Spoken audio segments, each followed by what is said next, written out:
لیکن اگر آپ کی پارک میں ایک نہر جاری ہو تو کتنی خوبصورت لگتی ہے. سبحان اللہ سبحان اللہ. تو وہ جنت ہے ہی خوبصورت. فرمایا وہ جنت میں تمہارے لیے نہریں جاری ہوں گی. یا اللہ نہریں کیسی؟ تو حدیث پاک میں فرمایا گیا وہاں پر دودھ کی بھی نہر جاری ہوگی, وہاں پر شہد کی بھی نہر جاری ہوگی, وہاں شراب طہور کی بھی نہر جاری ہوگی. یہ ساری نہریں اس بندے کے مکان کے سامنے سے جاری و ساری ہوگی. جنات تجری من تحتها الانہار خالدین فیہا.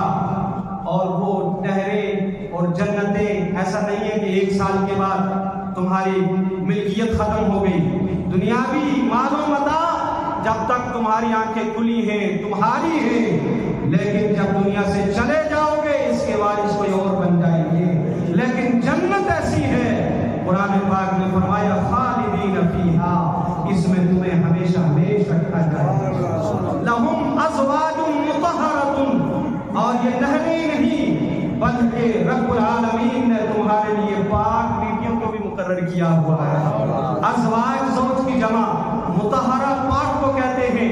یعنی ایک عام جنتی جو ہوگا جو سب سے کم درجے کا ہوگا اس کو بھی 72 حوریں ملیں گی. سبحان اللہ. اور اس حور کی شان یہ ہوگی, فرمایا حدیث پاک میں آتا ہے کہ اگر جنت کی حور اپنا چہرہ ایک سوئی کے ناکے کے برابر دنیا میں کھول دے تو سورج کی روشنی اس کے سامنے ایسی ہو جائے جیسے کہ سورج کے سامنے چراغ رکھا جائے. سبحان اللہ نہیں آپ کہہ رہے. اور اگر یہی حور کھارے پانی میں تھوک دے تو وہ کھارا پانی شہد سے زیادہ میٹھا ہو جائے.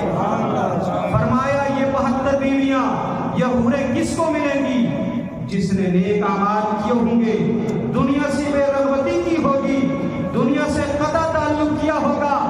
اور فرمایا ایسی ازواج مطہرہ کی قید اس لیے لگائی, اس لیے کہ دنیا کی جو بیویاں ہیں اگر وہ جنتی ہوئیں ان کا حسن تو حوروں سے 70 گنا زیادہ ہو جائے گا, 70 گنا زیادہ کر دیا جائے گا. اب دنیا میں اگر کوئی مرد کسی دوسری عورت سے شادی کرے, اگر مولانا گلزار صاحب کے پاس کوئی فتویٰ پوچھے تو یہ کہیں گے بالکل جائز ہے, لیکن شرط یہ ہے کہ آپ عدل کرو گے. یہی ہے نا, آپ عدل کرو گے. عدل کرنے کے باوجود بھی ساکن کہتے ہیں نا, ایک دوسرے کو برداشت نہیں کرتی. کیوں؟ اس لیے کہ یہ کینہ, یہ حسد, یہ بغض یہ دنیا کے اندر ہے. قرآن پاک نے فرمایا یہ بغض و کینہ جنت کے اندر اللہ نہیں رکھے گا. سبحان اللہ. اس لیے ازواج کے ساتھ مطہرہ کی قید لگائی. وہ ایسی بیویاں ہوں گی جو بغض سے بھی پاک ہوں گی, حسد سے بھی پاک ہوں گی, کینہ سے بھی پاک ہوں گی, قتل و غارت سے بھی پاک ہوں گی. ان کے درمیان محبتیں ہی محبتیں ہوں گی. سبحان اللہ سبحان اللہ. اور ہر مرد کو رب العالمین 100 مرد کے برابر اس کو طاقت مردانی عطا فرمائے. سبحان اللہ سبحان اللہ. واللہ بصیر بالعباد. اور اللہ اپنے بندوں کو دیکھنے والا. حضرات گرامی, جنت کی بات چل رہی ہے.